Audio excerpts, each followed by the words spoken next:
Hello, I'm Kathy, creator of Gnoggintoppers, and welcome to my Untamed Yarn Room. I'm very excited today. I have two FOs to share. Those are finished objects. And I just wanted to say, if you are coming back as a return viewer, welcome and thank you so much for coming back today. And if you're new, I hope you enjoy what you see. And I'm going to just mention at the beginning, if you'd like to subscribe to the channel, hit the bell, that would be great. I always plan to put out a video on Saturday and Tuesday. So today, for finished objects, I have Miss Tiggy-Wiggle. Did I say her name right? Yes, Miss Tiggy-Wiggle. And she is a pride and joy. Just look at her. Oh, she is lovely. I understand in the Peter Rabbit series that she's the animal who does everybody's laundry. And that must be why she has an apron on. I've never read the books, but I am making the characters. But I had to show you. I did this side twice because the first choices I made in yarn I didn't really like. So I made a second color choice and I like these much better. Her apron does come off, and when I had it on I thought, oh, it's kind of plain, so I put embroidery on it, just little pretty little flowers and green stems, and I just think it makes it so cute and personal to her. And I did shorten up the apron a little bit because in the pictures it shows you can just see the bottom of her clothing right there. But I'm very happy that I've completed her. I have one more character to make for my commission. His name's Benjamin Bunny, so I'm very excited to get started on him in a few days. And I just wanted to say, when I was looking at this piece and I had made the apron, and I thought, oh, you know, it looks just kind of a little plain. And I had been reading in one or maybe a couple of my crochet books, older books especially, about, you know, ladies really putting little embellishments on their gloves, their socks, their sweaters for sure. And I thought, you know, in my mind I'd been thinking, this is the year I really want to just pause and make sure I've got my personal touch on things, and that when I make something, it's really just what I want. And so that's how this little embellishment came along, and I just wanted to show you today because I'm so happy how she came out. And this is one of the little crochet books that I had referenced. I'm pretty sure I have another one that I'm having a little trouble finding, but that's a story for another day. But here it shows embroidered mittens. And in the back of this lovely little book, it gives you all kinds of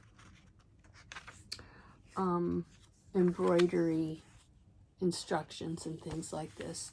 And this was a Learn How book, Coats and Clark's, 35 cents. And C is for crochet, K is for knitting, T is for tatting, there's tatting in here, and E is for embroidery. I just love these old-time books. I forgot to look to see if it had a date on it. Copyright 1959. Oh, pretty darn current, right? These talents and what do you call it? These things we do with our hands never go out of print, do they? No. So anyway, that's where I got a little bit of my inspiration from, to put the embroidery embellishment on that. stuffed animal. And next, I'm so excited because I finished my purse. Ta-da! She is all done and couldn't be any more than I really wanted her to be. I did not line it. I just decided with the construction of the purse, it has a very unusual shape. I don't know, I just didn't feel like it would add anything to the design. So I didn't put it in. And this is a very, you know, with the four or more layers of yarn on each stitch, it's pretty tight. So I'm not concerned on this bag of anything really poking through too much, if at all. But I was able to use my handles, and I just love my handles. Look at those. And because like I said before, I think I've made a lot of bags for myself for several years now, and they've all had over-the-shoulder straps. I'm a little tired of it, so I saw these handles, and that's what I wanted to use. And isn't it just magnificent? It's big inside. I'll carry a big bag but put almost nothing in it. I don't know why. And it is, if you want to know the truth, it's a little backwards because using the handles did not fit with how the construction of the bag was supposed to go, but I like it. It's quirky. I'm quirky. So I'm very excited because the next thing that'll happen as soon as I get say goodbye to you all today is we're going to have the ceremonial changing of the purse contents, where it goes from the old bag into the new bag, and I just love doing that. So I'm very excited to do that a little later on today. And I did decide, because I have raved about the fabric that those yarns made together, that I'm going to keep the pattern just so I kind of remember that it was a garter stitch, and all the yarn in my bag from Bhutan, where my daughter traveled. Isn't that lovely? And all this, at least all the work, I'm not sure about this piece, but all the work on this is in yak, which is a little unusual for my yarn room. And I have a whole bunch of yarns that I think would be great to make something, another piece that feels like the purse I made. So I'm putting all that in the bag. This was that lovely, I don't know what it is, yarn. And then I wanted to show you the scarf yarn I used. This is actually one piece, but I had to break it, and it has a lot of different colors in it. But I couldn't remember what it was called, and I found the yarn bin.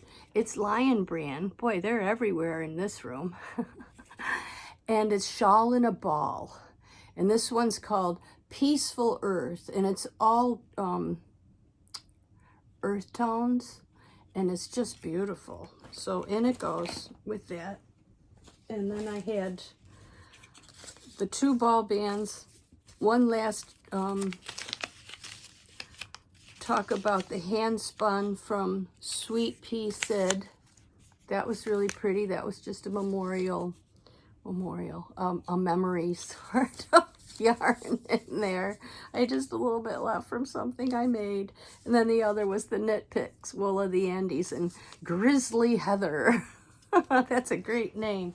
So that's gonna go sit somewhere, either until I decide I'll use it for the yarn for something else, or I find a pattern or an inspiration that I want to work with this again. It's a little hard on the hands. I used a size 8 circular knitting needle.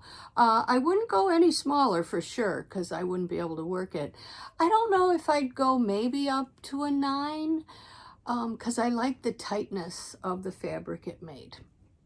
So anyway, those are my 2 FOs. I couldn't be more excited for this week. Now, if you pardon me, I'm looking at my notes here. I got a wild hair, and I started looking at pieces that are kind of like poncho-esque or whatever. I've really wanted to make something like that for a long time. And last night I just pulled out some books and patterns to thumb through, and I kind of bought patterns. Fortunately, not a lot, but I bought patterns before I really had any clue what I was doing or what was going on in the yarn universe, for sure. And I had purchased this dockside cardigan, and I think I just like the length of the cardigan and the 3/4 or even shorter, really, of the arms. And I had thought, and it's by Fiddle Knits from 2019, August 2019. And I had really thought I would possibly use that beautiful 9-pound cone I have of this material. I suppose I still could, but I actually had a brainstorm and read through the pattern just to see what it was all about. Hello, that's a good idea, isn't it? I mean, you usually have to buy them before you can know what it's all about, but that's okay. I really like to have them in writing, so I do like to buy them. They're not that expensive sometimes. But anyway, so I read through this, and it actually uses a very thick, bulky cotton. Woof. And it's knitted. I don't really like knitting in cotton very much. That being said, I bought last summer a lot of yarn. It was at one estate sale. It was 2 big, ginormous Tupperware tubs of yarn. And in it, I got multiple cones. Yes. And then, you know, the balls, I guess you call them. I don't know, you know, but lily sugar and cream and all this and that. So I'm pulling over what I have. So I spent a lot of the summer kind of making things I'd seen other people make on the internet, like bags. They're actually kind of fun. I've taken them to sales. I haven't actually sold one yet, but that's okay. I'll try again this year. I had a good time making them. I made a whole bunch just out of my imagination. Those were really fun. I really like making those. But I have a lot of yarn left over, of cotton left over. And I'm thinking seriously of putting all this cotton together. Like, see, I got a cone of this. Using all this cotton, because I don't want to work with it a lot anymore. And I can go buy what I want. You know, I've bought just massive amounts of yarn in big piles, like lots, but not lots like in a lot, lots like in I'm going to buy this whole thing you're offering. And so I get what I buy, but I don't get to pick out what I really want. So I wouldn't mind using all this up, and then if I want to do some cotton work, I'll go buy some cotton. And don't think this is all the cotton I have. I have some really beautiful cotton for some summer t-shirts and things. A little softer than this. But I was reading up on the bulky cotton they used there. I'll tell you what it is. It's a Knit Picks Billow,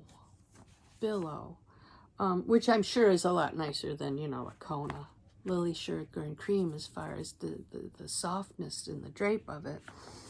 But I thought, you know, I can just use up my cotton. There's a few pieces I wouldn't necessarily throw in, like this one. This is actually what I made the flowers out of on Miss Tiggy-Wiggle, is this variegated pretty yarn. Very delicate, not real bold. So I'd probably keep that. Oh, but I just got tons of stuff. And I'd keep the black because that's good for eyes and things like that when you make creatures. But I have tons of this. And I thought, you know, of course I have a lot of other yarn. And if it's a bulky weight, I'm going to have to hold something with it. I got plenty of somethings to hold with it. And Maybe I'll just pick white because it is kind of a summery looking thing, like a white acrylic, not a white cotton. I have some beautiful white cotton, and then I bought a bunch of different blues, and I have that beautiful book from the coast of England, and I want to make a couple of the blue and white patterns out of that, so I'm hanging on to that for this summer.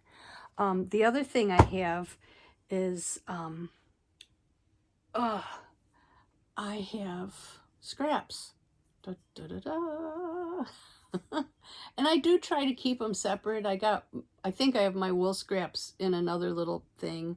This, there's a English dessert they make in this trifle. I always thought I'd make trifle. I don't know if I'm going to keep this. I have a very small home, and this is a really big piece, and we're not huge dessert eaters, so I don't know. But anyway, there's lots of goodies in here I'd like to use up. So I thought, well, maybe I'll use some of that too.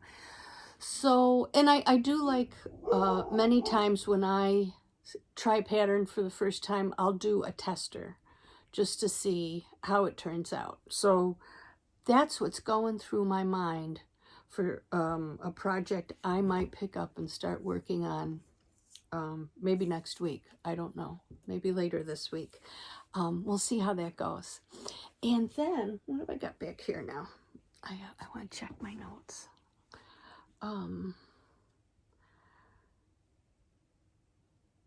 Let's see. Oh yeah, intentional purchases. That's what I keep thinking about this year. Instead of buying a lot of this, that, and the other, I want to make intentional purchases. So I'd love to hear if you have maybe a project that's been swirling around in your brain for a while, and maybe you're thinking, oh, I might tackle it this year. It'd be fun to know what you're thinking about. This is my year. I really kind of want to just work on things that really have been inspiring me for a while. And maybe I'll work them out, and they're not perfect, but that's okay. It's the fun and the creativity. I love to stimulate my brain with patterns and colors and all that sort of thing. So then I wanted to just show you this pillow because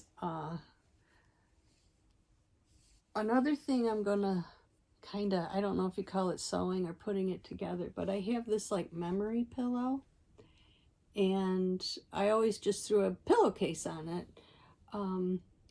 But I had made this piece, and it's supposed to be a shirt, but I didn't really care for how it draped. I'm just gonna hold it up for a minute, but it is pretty cool. I think it's called the Kaleidoscope. I have it in my Ravelry, and it's just been kicking around, and I think I'm gonna put a pillowcase on the memory foam pillow, and then I'm gonna sew this so it can come off and get washed, of course, but put that on because I think that would be pretty. Because, you know, sometimes we make things and maybe we don't finish them, but it's nice to find another use for them.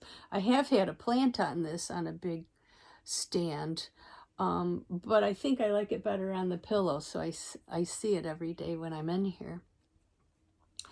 And then lastly, I just wanted to say, I don't know how you guys feel about when you finish a project. You know, it's like, woohoo, all done. I mean, I sew in all the ends and everything. I enjoy the end and the finishing work quite a bit. So sometimes I really want to cast something new on, but I really want to work on that big blanket I showed that's for donation. So I'm going to sit down today and I'm going to start working on that and see how far I can get with it. And that'll give me a lot of joy today. So that's all I have. I have loved visiting with you all today. And wherever you are and whatever you do, I hope you have a beautiful day. I hope the magic of imagination flies through your fingers or in whatever creative process you use. And I will see you soon. And take care. Bye now.